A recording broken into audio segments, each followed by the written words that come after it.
It's the last part. How do you do that? Me? What? Not you. Not in the back. I know you're gonna do something crazy, but you always start with that. But this is more of just like pumping myself up, you know, keeping myself in the mood. Like this is what we doing this. This is the last part 4, Power Rangers Samurai. Mike can comment the daggone sweatsuit too. Shout out to the sweatsuit gods.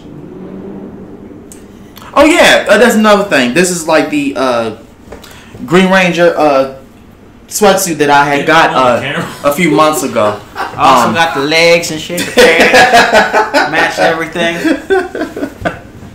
We're all good. We should vlog with all of us out in sweatsuits like that. I swear we'll get like so many people like, where'd y'all get those from?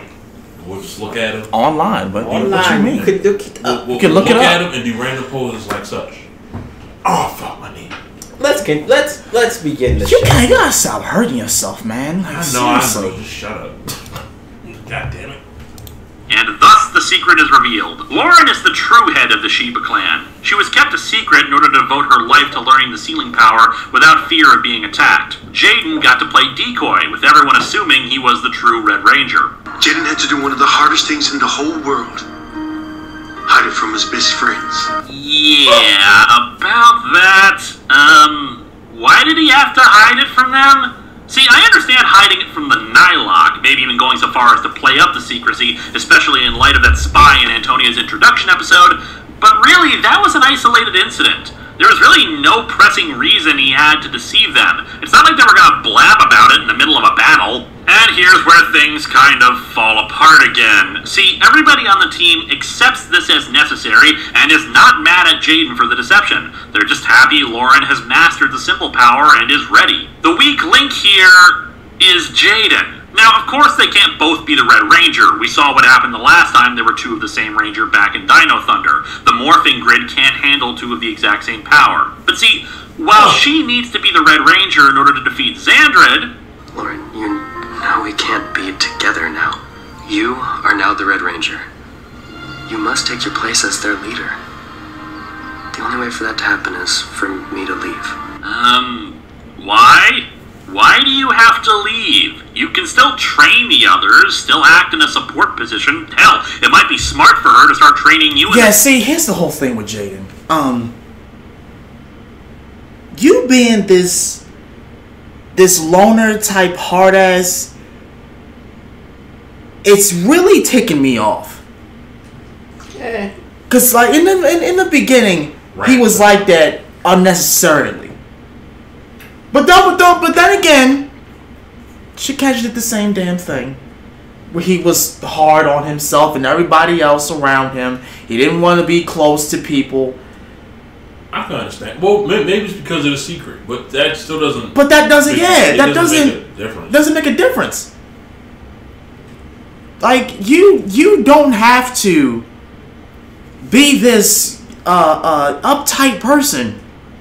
Knowing the fact you got people helping you, and your sister came back, which means you got another person looking out for you. Like, loosen up a bit. I don't think you can. Yeah, I don't think you can either. He can. Pretty much, I see it as the way he was raised. The way he was raised, you're supposed to be a leader. You're supposed to be powerful. You're supposed to be strong. You're supposed to stand alone. Or more or less be a figure of, like you'll be a leader. More or less like, hey, you're a leader, so act like one, I guess. I get what you're saying, though. Yeah. But, you know, it's Power Rangers we're talking about here. Yeah. Let's continue.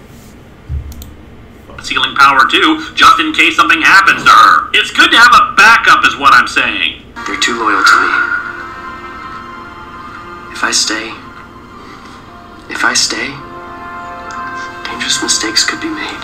How? Well, we'll see in a bit. The next day at the welcome party for Lauren, where we also see that her morpher is actually the Sentai version with the brush, but whatever. And we see she's getting the character development that I thought should have gone to Jaden. This belonged to my father. He used it in his last battle. Jaden decides to leave right in the middle of the party, which of course is the worst way of doing this, since it alienates the others to her. Everyone calls bullcrap on this. Yeah. And I just realized an even bigger problem with this departure. This place is his home. Right. Where the hell is he going to go? Where is he supposed to That go? night, of course, nobody ate the prop Behind cake. the house. Somehow, fighting next to him made me a stronger warrior. So, what are we supposed to do? Just forget about him like he never existed? Of course not. Well, he's my best friend.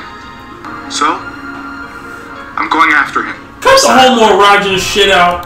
Cut the shit. If you're gonna suck the man's dick, suck the man's dick. No, okay? hold up. Whoa! Hold up. You wrong. You're wrong. You're wrong on that one. No, that one. fuck that. Nigga, hold up. I'm gonna go after him.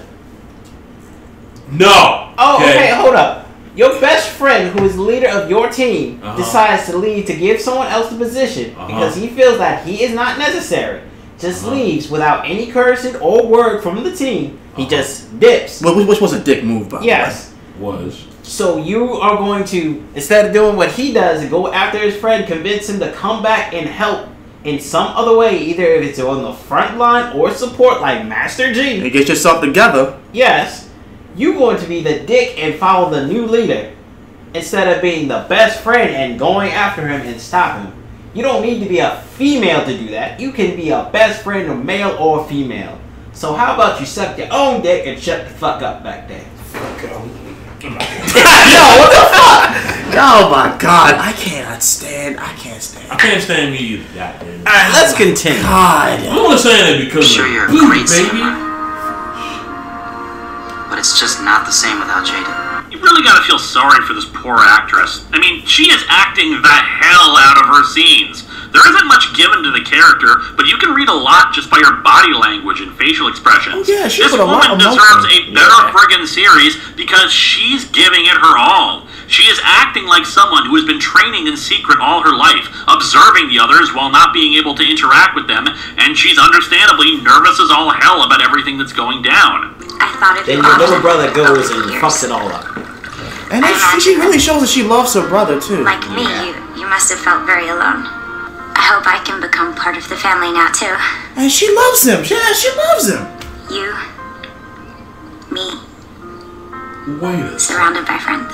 This would be so much easier if it was like in Time Force with the Wes and Alex Look at that, she's dynamic. breaking If her heart. Lauren was full of herself, an utter jerk, or just screwed up the team with crappy orders and causing problems for them because she hasn't been there since the start. But she isn't! This poor, kind woman is just trying to fulfill her destiny and make friends, and these assholes don't give a damn about her feelings. Yeah, they're friendly enough, but all they can do for this and the next 2 episodes is talk about how much they miss Jaden, how much things were better with him around, how much they want Jaden back. This is all in spite of the fact that Lauren does nothing differently than Jaden has been doing. They're not even trying to make her feel welcome. They barely talk to her at all. And Jaden's departure is so bizarre. Yeah. At first I thought it might be because of exactly what's going on at the Shiba house, that his presence is a distraction for them, with their entire focus being about him instead of actually getting on with the mission. However, in a later episode, he says it's because he lied to them. What? Nobody has expressed in any way that they're pissed at you for the deception. You are fabricating a conflict that does not exist. The Rangers would not keep comparing her to Jaden, wouldn't keep being focused on Jaden if he hadn't left. The next episode is The Okay, Great Duel. I had to say something. Okay.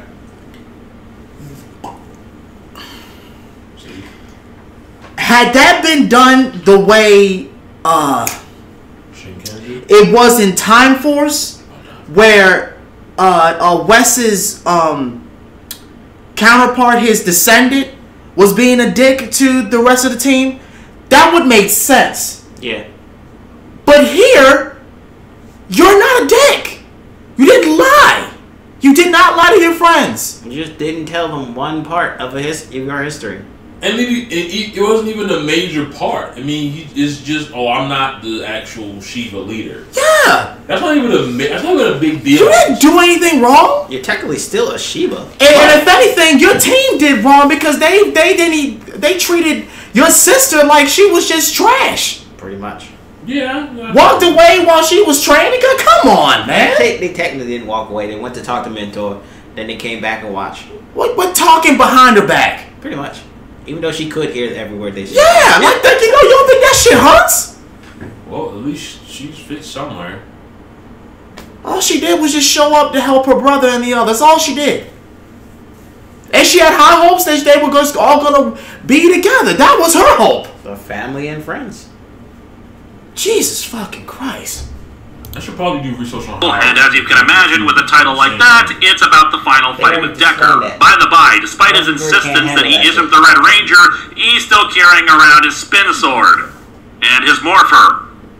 The Rangers want to go off in search of Jaden, but G reminds them that Lauren needs them. Rangers want He never gave up his morpher So it is sword. the Great Duel, and as you can imagine, with a title like that, it's about the final fight with Decker. By the by, despite his insistence that he isn't the Red Ranger, he's still carrying around his spin sword. And his morpher. The other Rangers want to go off in search of Jaden, but G reminds them that Lauren needs them, and they have a responsibility to help her. He goes off in their stead, interrupting the battle between him and Decker. The two end up falling over a cliff, both surviving and having themselves a little moment. Well, we completed our part of your father's plan. Yes. We did it well. You're a wonderful mentor, G. Bullshit! He's laughing. He's laughing. No, he isn't. No, he isn't. But I'll save that for the character section.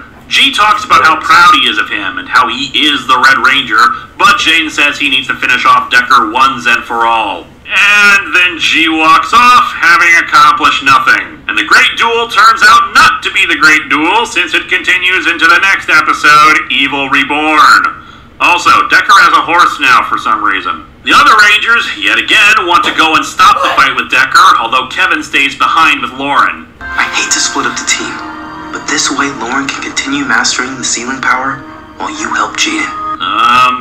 She already mastered it. That was the entire reason she came when she did. Later, Lauren can tell he wants to go and look for Jaden too, but he reaffirms that he has a duty to her and the city. You're all very lucky to have each other. I've never had a good friend. Now you do. Oh no! Now let's go train. Yes, such a good friend you are, Kevin. I Training told you, separately from her. The mentor and Back at the Blue duel, Ranger things are both explode for no dicks. I told reason. you already. Oh god, I'm having cow explosion flashbacks! The duel lasts into the night, seemingly ending with Decker's destruction. Back at the command house, Lauren finally just tells Kevin to go and help the others with Jaden. Besides, I'm worried about Jaden too. He's my brother. Gee, it's almost like Jaden leaving caused more issues with people worrying about him than if he had just friggin' stayed! Back at the duel, I fell into a burning ring of fire. Jaden thinks it's over, but Decker is still trying to get back up and duel. The other Rangers arrive, begging them to stop, but of course Decker keeps coming. Dayu contacts him telepathically, or maybe he's just crazy, either option works, and assumes her human form. I don't want to lose you again. But he just asks her to let him go, and he raises his sword to kill Jaden. However,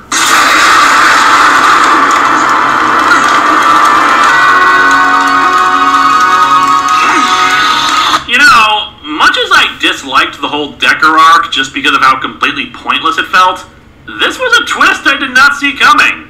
So, kudos. At last, I'm free. And now you shall be reborn in Primary Village, Deckermon. Dayu, sensing Decker's death, starts planning a new sad tune on her harmonium, hoping it will finally bring Master Xandred back from the river. Also, the Rangers apparently decided to camp out there all night after Decker was defeated. So, what does Jaden have to say? I'm sorry I couldn't share my secret. Lauren and the plan had to be protected. Nobody cared about that! Even they say it! We don't care that you kept your secret from us. I'm not who you thought I was. You're telling me we didn't know the man we trusted to lead the team? If you think everything our team has done isn't real, just because you kept a secret, then say it to our faces. Exactly! It's ridiculous! So why the hell did you write it that way? The Jaden worship even feels especially off near the end, when, in much the same way Luke asked Leia in Return of the Jedi about their mother, Lauren asks Antonio about what Jaden was like as a kid, since she didn't get to have that much time with him. It would be a fine moment, Except it's all about how awesome Jaden is, and how everyone wants to friggin' marry him, even featuring stock footage of the awful child actors. No wonder everyone follows him. Oh, no, you're cool too. I've seen you in action. You're just as good.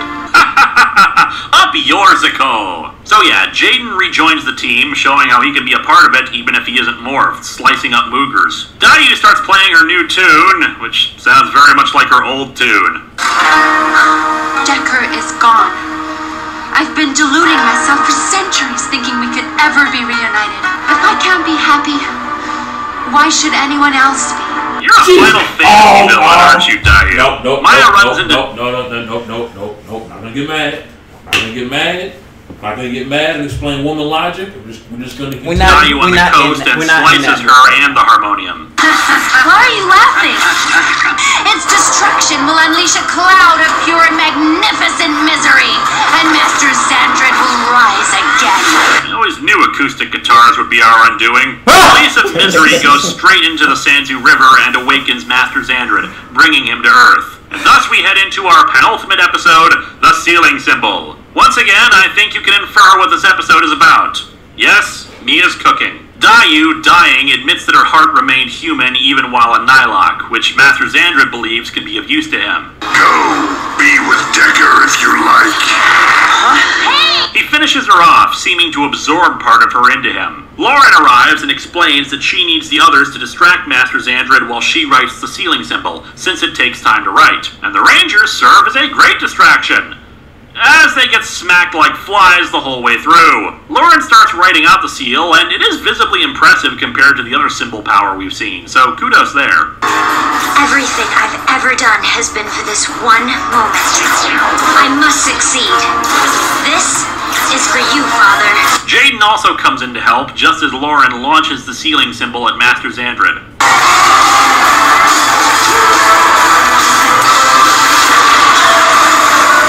I really did it, Father. I finally sealed Master Xandred. Nope. Oh, that can't be good. Dayu's human side is what saved me. Xandred lets loose his full fury, forcing Jaden to use a teleportation symbol power to get everyone to safety. Xandred returns to the Netherworld to complete his plans. The Rangers are naturally crestfallen, wondering if they can even win. I feel so sorry for Lauren. She spent her whole life learning the sealing symbol, and it was all for nothing.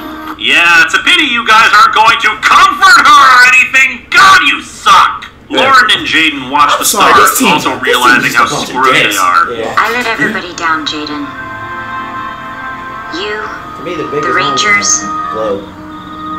and especially Dad. She hands leadership back over to him since she came here to seal Xandred, but that task is over now. Of course, nobody actually bothers to offer reassurances to her that it wasn't her fault. She did everything right. No. Jaden's back, so let's hear his pep talk. Master Xandred is more powerful than ever. It appears that he's unbeatable. But I have a plan. We're gonna take him out with brute force. That is the most real, authentic, hysterical laugh of my entire life, because that is not a plan. It's barely a concept. To be fair, there is more to the idea. Basically, he reasons that merging with Dayu may have given him some advantages, but it also created a nice big weak spot to target for massive damage. And Lauren's final contribution, since she was injured in that last battle, is the Shiba Fire Disc, aka yet another power-up. Ugh. God, I hope Megaforce doesn't have so many power-ups. Let's not talk about Megaforce. Anyway, the Shiba Fire Disc is loaded with every bit of civil power she has. The next day, the gaps open wide and the Sanzu River floods into the city. Master Xandred riding his boat into the flow, and a Mooger army coming along for the ride. By the by, in an earlier episode where they faced a Mooger army, they had the good sense to actually use the Samurai Battle Wing to strafe them and take out a good chunk from the air. Unfortunately, this is Power Rangers, and nobody has any collective memory, so that isn't tried. You still happy you decided to become a samurai? Are you serious? Being a Ranger is the best thing that ever happened to me. I wouldn't trade it for anything. Stop. Xandred himself joins the fray, and the team... No, not you. I'm talking to him.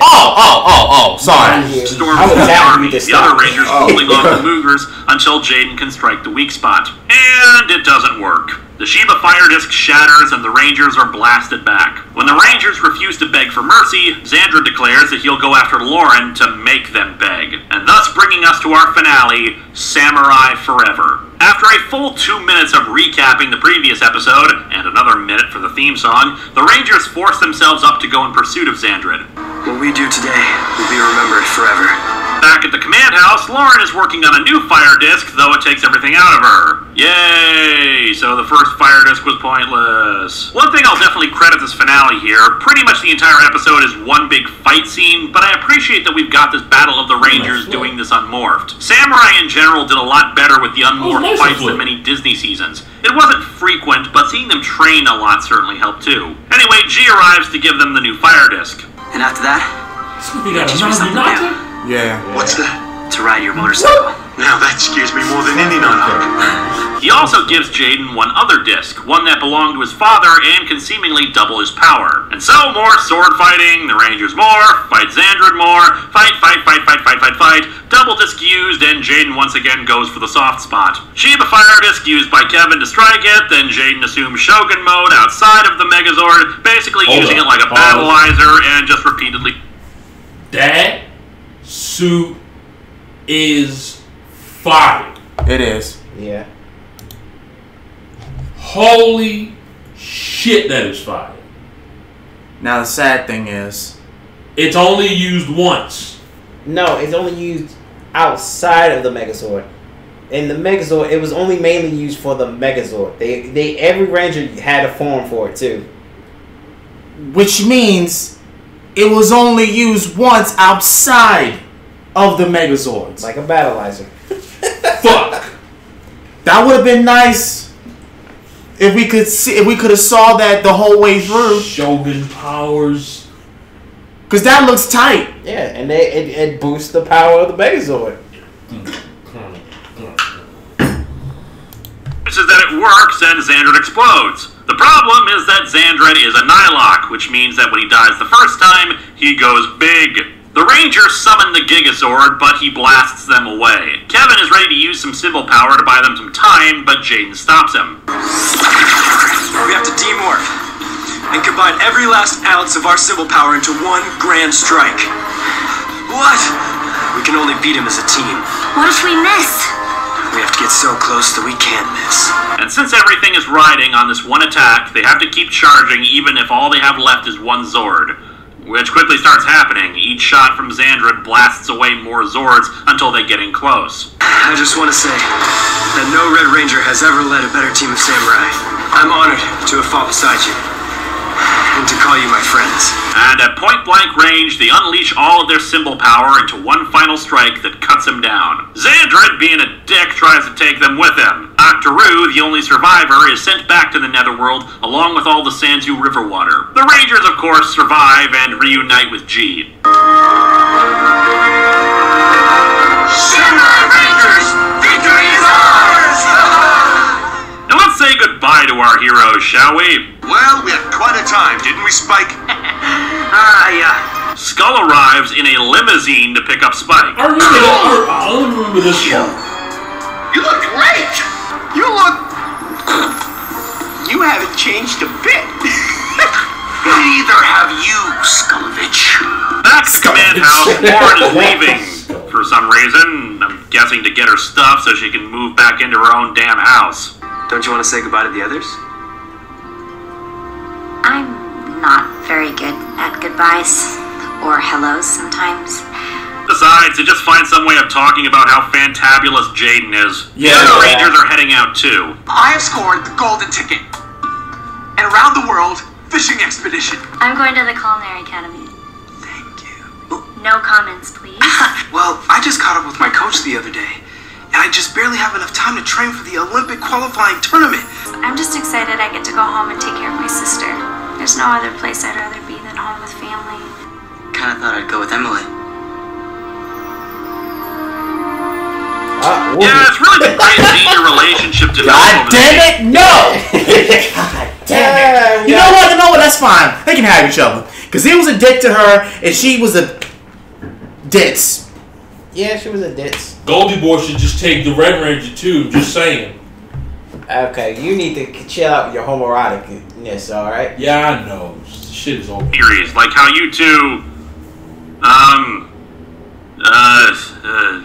well, Scott said she was into you, so that's something. Yeah. And Jaden and G. For the first time in my life, I'm done with my samurai duties. For now, anyway.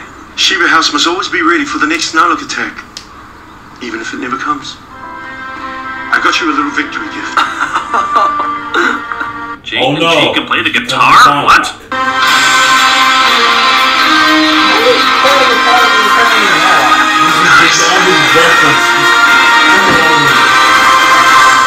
Yeah, you. Like I said at the start, Samurai is not very good. I will admit, it is actually a lot better on my rewatch than it was when I was watching it as it aired. I think there is a bit more serialization in this one than we realized at the time, because it was stretched out over such a long period. Plus, reevaluation of the series has been done, although a lot of people at the time decried it as the worst of the show, even claiming that it killed Power Rangers. I don't agree, of course. It is by no means perfect, but it is not without merit. The biggest problem, as I discussed at the beginning, is the simple fact that a lot of this is apparently a note-for-note adaptation of the Sentai. And it shows. For me, at least, it has lots of elements that could have made it a new classic, but they weren't utilized, either because of lack of time, or just being out of the game for so long that they didn't know how to use them. The finale is less than satisfying when you realize it's just fight after fight of brute force until they finally win, but at least there's some sentiment with the cast interactions, because with the rewatch, I actually did feel more like these people were friends and close to each other by the end. The first stumbling block was the villains. It seemed like there was an effort to create more complex villains with Dayu and Decker, who I've heard did not have as sympathetic a backstory in the Sentai, with the Faustian bargain. But here's the problem. They don't really do anything with it. There is no redemption arc for Dayu or Decker. They do still have their own subplots, but we have very little reason to care. What happened to them sucks, but in Dayu's case, she refuses to entertain the notion of ever being human again, and in Decker's case, we never know why exactly being half Nylok sucks so much. He calls it a cursed existence, but what does that mean? He's able to go to human form just fine. The strong implication is that his sword compels him to fight, but he loses the sword at the end of the first season and then takes great pains to get it back. Dayu's suffering at least ended up having an effect on the overall plot, but it was hard to feel sympathy for her situation when she never did anything about her issues with Decker. She kept pining for Decker to remember his memories and never bothered to just tell him. Why do I get the feeling their marriage wasn't going to work out anyway? Here's the thing about irredeemable villains. If you're not going to give them an arc, you need to at least make them cool enough that you don't mind that they're still evil, especially if you can make them threatening. And quite frankly, Master Xandred, while threatening at the end, spent most of the series whining and not doing anything. His voice sucked. He had no complex plans of his own, and at one point even Octoroo said his plans were stagnant, and he only became intimidating when he actually got involved in the plot. Speaking of, Octoroo, useless. He sometimes had this rhyming quirk with how he talked, and sometimes he didn't. The writers couldn't seem to make up their minds on it. He wasn't as annoying as other villains, but he was just there, never actually contributing anything useful. The Moogers design is okay. I love the Lovecraftian design of the heads. No eyes, all mouth. Although the clothing kind of ruins it a bit. The mustardy yellow really doesn't look good on them and makes them look bulkier. On to our heroes. Mentor G is one of the blandest, least interesting, rather dickish mentors we've seen in a while. We know nothing about him, about his backstory, about what makes him so damn qualified to be the mentor, why he doesn't have a first name or a last name, which goes to show the poor quality of his leadership. If he even is the leader, since Jaden is supposed to be the leader, but then what the hell is G supposed to be? Just a teacher? He's best at combat and symbol training. That's it. His attempts at mentoring are, for the most part, pretty piss poor. Here are some examples from various episodes. Day off. You need to find balance in your life because you push yourself too hard. Later lesson in the same episode. Oh, it's not about that. It's about believing in yourself by pushing yourself harder. I've got a spell on blue. thinking the team is talking about Jaden when they're talking about Kevin, showing clear favoritism that's never addressed. Forest for the trees. He demands Mike's samurais be handed to him when he tries to use the beetle disc in a moment of weakness. No harm was actually done by doing so, mistake as it was, but G was out of line, claiming he wasn't ready to be a samurai despite several previous victories. Overreact much? At least in that episode he admitted his style was too harsh. Jaden's challenge. I must give Jaden room to find the strength he needs to lead this team. No, asshole! The team leader just walked out on his team instead of explaining matters to them and cares too much to let them fight alongside him! You need to smack him upside the head and get a clue! Room for one more. My aforementioned rant about G taking away Antonio's morpher. At least he admits later how wrong he was in The Rescue. Something fishy. The lousy and quite frankly awful way in which he solves Antonio's PTSD, which basically boils down to, get over it, you whiny crybaby! Thanks, Power Rangers. Thanks for continuing to prove that you are often less sophisticated than a cartoon about lesbian space rocks. It's especially annoying with him when they keep calling him Mentor as if it was his first name. It's awkward every single time. His character is... he rides a motorcycle. I get the impression we're supposed to believe he had some rebellious youth given his guitar skills in the final episode and the motorcycle, but it's all conjecture. His character is tied in with Jaden, which we have to talk about. Really, the arc of the series is about Jaden having to accept the whole team thing, which finally happens in the last episode when they all deliver the final blow to Xandra together. Sure, they all contributed to the other blows during the last fight, but it was only all of them striking together that did the job. Throughout the season, he continually talks a big game about being a team, but in reality, his constant fear of everyone else getting hurt makes him want to deal with everything himself. He doesn't trust them to take care of themselves, nor does he inspire them to think of their own well-being, instead making them more worried about his well-being by his frankly boneheaded actions. He goes out on his own to fight a Nylok that's poisoned him and the others, despite being in incredible pain. In Trust Me, Decker says that Jaden's weak because of his friends, and he buys it, running off half-cocked and injured, even though this is midway through the second season, and even letting it affect him in The Master Returns. As I stated earlier, he was absolutely right that everyone would care more about him than the mission, but that's only because he stupidly put himself in all of their minds during a point when they were trying to celebrate Lauren. And in my tireless effort to read too much into this stuff, I must bring up the Rangers' psychoses again as a result of this shared destiny. When he leaves, he admits he doesn't know who he is anymore because he's wrapped up his entire friggin' life into this crap. I feel that what would have been stronger for both G and Jaden, quite frankly, was if we had a bit of daddy issues. As I suggested at the beginning, there's plenty of room for abandonment issues, not only from his own father, but of his sister too. G essentially served as his father, which leads me to believe that what we really needed between these two was a "you're not my real dad" moment, something to make Jaden and G argue, because they never do. Not a single disagreement or raised voice between the two. The worst it gets is when Jaden pushes himself too hard training, but G keeps saying he has to give Jaden freedom. Yeah, freedom, after he's lived for nothing else. There should be more resentment there, more regret and sorrow for everything he knows he doesn't have. And yet all the character development he should have gotten ended up with his sister. The fact that Lauren likes Mia's cooking, and her talking about how she did absolutely nothing with her life but train, is probably the best example of her own issues in this regard. Of course Mia's cooking tastes good to her. She's probably subsisted on such a simple diet all her life, the same things over and over since childhood to keep her life regimented and disciplined on the task. Tasting anything different like that has got to be heavenly. And I tried to show clips during the recap that pointed out that she does think about her father all the time. She's older than Jaden, probably has more memories of their father and what he meant to her. And again, her actress, Kimberly Crossman, absolutely nailed her character in all the best ways. The subtle motions and actions, the unease and sadness that she's obviously carrying with her, and ultimately the disappointment that everything she worked for, everything she sacrificed, was for nothing. I think I felt the worst for her when Mike made an offhand comment, seemingly out of earshot, when he wanted to spar with her. You know Jaden never liked it when you challenged him. She's not Jaden. That look, just for a moment, She wants to be friends with these people. She needs to be friends with them and interact with them. And his reaction is, she's not Jaden. That must have been a spin sword through her damn heart. The hero worship of the others of Jaden was just irritating and grating at the end. Yes, he's your friend, but not a single one of them ever seemed to care about Lauren's feelings and how crappy it must have been for her. But speaking of crappy upbringings... You ever take a break?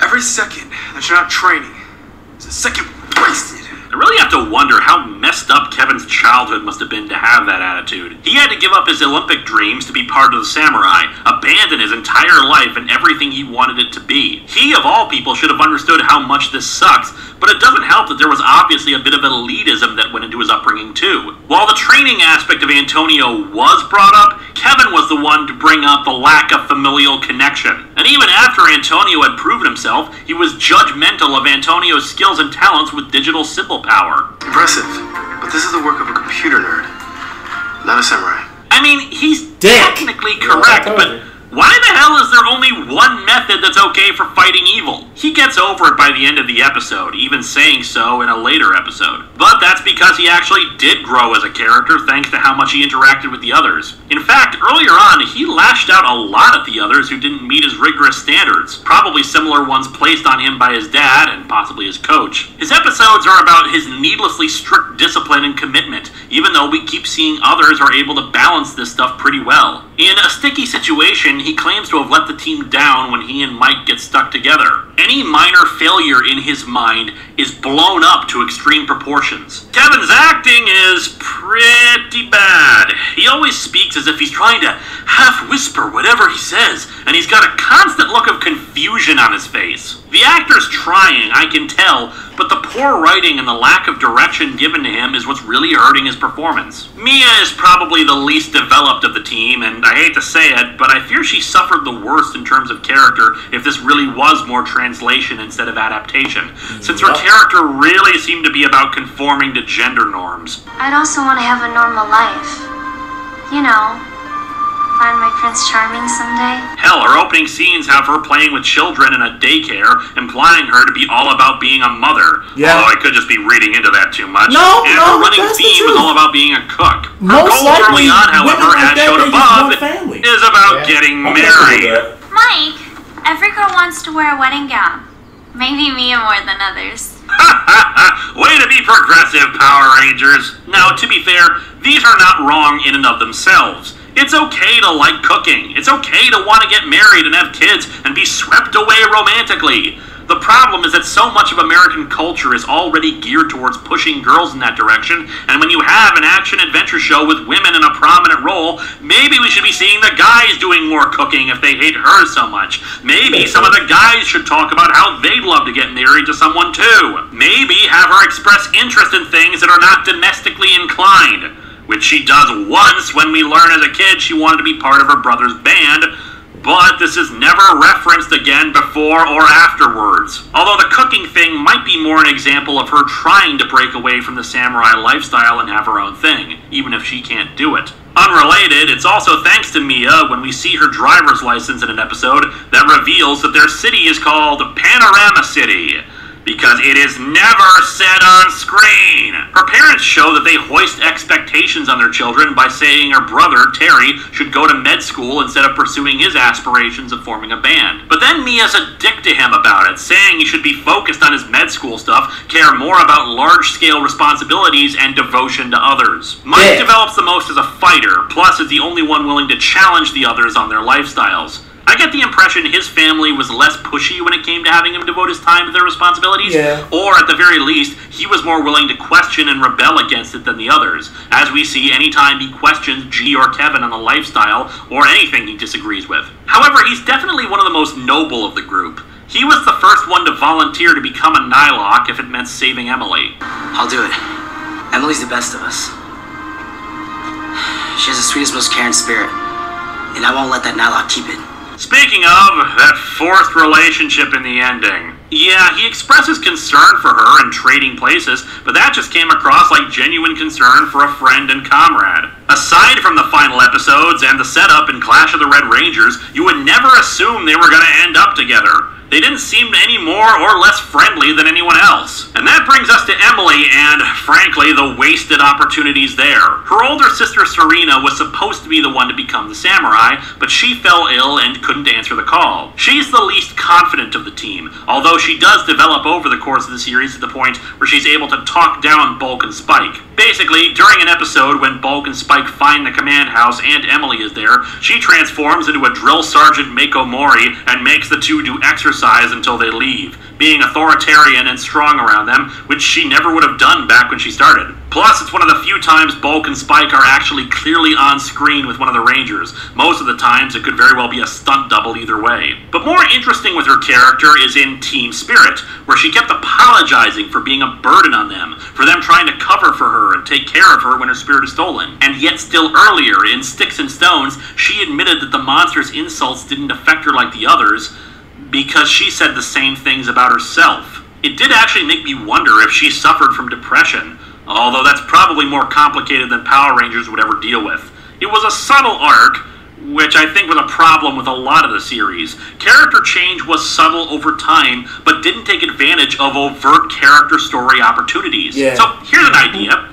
Instead of revealing that it was her sister who was supposed to be the Ranger right in the second episode, why not save that revelation until halfway through? Then it becomes a confidence and trust issue, especially if Emily reveals that she's been working under a false name or something this entire time. It creates drama in the group, plus a parallel for Jaden's own story, with either him being the only one who supports her when it's revealed, or him looking like a hypocrite to the others when the same thing happens at the end of the season. Nothing is done with it. No drama or introspection of the like. For crying out loud, Lost Galaxy did this better with Mike and Leo. Yeah. And sometimes it is okay to reuse plot elements in new ways. My problem with RPM reusing the Corone and Andro story was because they didn't really do anything new with it. But in the end, it was something. Here, her replacing her sister is an afterthought. Antonio was self-confidence and flair personified, wanting to make a big splash and prove himself. There was no real big change or arc for the character, and most of the stuff there is to say about him I've said already, what with a terrible resolution to his trauma,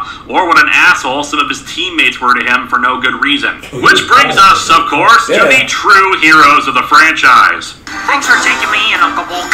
Dad said that you could help me become something great. And then he left for about 20 minutes. Now, the thing is, being a samurai is not really what Bulk is teaching, some exceptions notwithstanding. He's trying to teach Spike in the ways of being a hero, a good person. Not to say that that's not part of a samurai's code of honor, but the way of the warrior was also primarily about loyalty and fealty to a particular master, not necessarily chivalry and a code of ethics. And let's face it, Bulk and Skull weren't book smart. What they had going for them was an overall good sense of right and wrong. They were bullies in the first season, but they moved away from that as the seasons rolled in, and you honestly saw them trying to be good people. Hell, you saw flashes of the good people they would become even during the first season. I disagree with those who say that Samurai regressed Bulk's character. Quite the contrary, he's still consistent. There are certainly times when he seems to be acting immature, but every adult has those moments. Sure, he was cowardly at times compared to, say, Countdown to Destruction, where he bravely charged headfirst into battle, but that was when the situation called for it. That was the last stand of humanity. Of course he was going to get a few points of encouragement. This is a normal monster attack. He's not trained in proper combat. He just has some gumption. And even then, him being brave when all hope seemed lost does not turn him into a badass for the rest of his life. And while they might still flee from monster attacks, they're also just as dedicated to getting back up and doing the right thing. Let's go find that monster and give him the whipping answers! More often than not, they were used as comedic shtick, and admittedly, not all of their shtick works and it can fall flat. But the same can be true of when it was Bulk and Skull in the old days. The big problem for a lot of their shtick is, sadly, Spike. Basically, he acts like Skull from Season 1. On drugs. He mugs to the camera more than Dax, heaving like a hyperactive 5-year-old despite being at least 17. Can you tell me a bedtime story? Well, did I ever tell you about the time I went into space and helped colonize another planet? Still, we get a lot of amusing bits out of them, like when Bulk thinks their path to success might be through music. Pants, pants, pants, my pants Oh, God.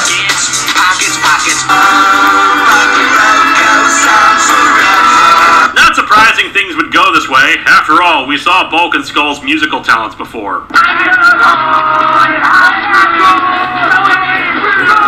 Spike may act like all three stooges merged into one, but his heart is in the right place. When the rent on the shack is due and the two are out of money, he tries to get a job to help with it. But unfortunately, his shtick keeps him from holding said jobs. It's during this when he meets Mia in person, actually falling for her when she offers encouragement, which of course doesn't lead to anything in terms of a relationship, but it does ultimately lead to them discovering the command house and realize it's a samurai temple. More on that in a bit, but here's the thing I should really point out again. The two are still heroes. As I've said before, the test of heroism is about doing what you can even while you don't possess anything special. During Stroke of Fate, the two encounter one of the wedges shooting out energy like a geyser and decide they have to block it up. They create a giant bubblegum ball, just roll with it, like them. They try to use it to block up the hole. Mind you, it closes before they reach it, although they don't see that. But it could very well have worked, and hey, they made the effort of trying to save the day in spite of the risks to themselves. Their journey is all about becoming true samurai, so all that remains is vindication of that from an official source, which they get in a bit of an unusual way. See, as you may or may not have noticed, Samurai did not have traditional season requisite clip shows. It had 3 clip shows aired as holiday specials, a Halloween one and 2 Christmas ones. During the second Christmas clip show episode, the two end up stuck with Mentor G in the command house, like I said, they had earlier discovered his location, and share stories with him about trying to help the Rangers and whatnot. G asks the Rangers, who had become trapped in the Megazord after a battle, to come in and give that vindication. We came by to thank you for all your hard work helping us save our world from evil. Their journey at that point was complete. Bulk and Spike got what they needed, validation that they had done good in the world, even if they weren't always funny or intelligent while doing so. And hey, apparently Skull got rich, so I think everything worked out in the end. As I said back for In Space, not bad for the two who once got trapped in recycling bins. Spike, I ever tell you about the time your dad and I adopted a pig that turned out to be a monster? Overall, Samurai is a flawed but watchable series. While it was not the massive success that the original Mighty Morphin was, it was fairly popular with its target demographic, aka little kids. And in some ways, that's what's important in the grand scheme of things. Ratings were back up to an acceptable level, especially since RPM had sadly done so badly due to a lack of promotion and an abysmal time slot from Disney. With 2 years of a series that originally had to be rushed to completion now over with, and the 20th anniversary of the show in sight, Power Rangers was poised to do things properly for their next season and put forth the best they had available. Come back this Christmas as we take a look at their efforts, and sadly the disappointing failure of those efforts in Power Rangers Megaforce. Oh, yes.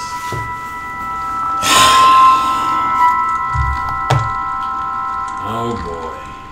Yeah. What can I say? I buy in bulk.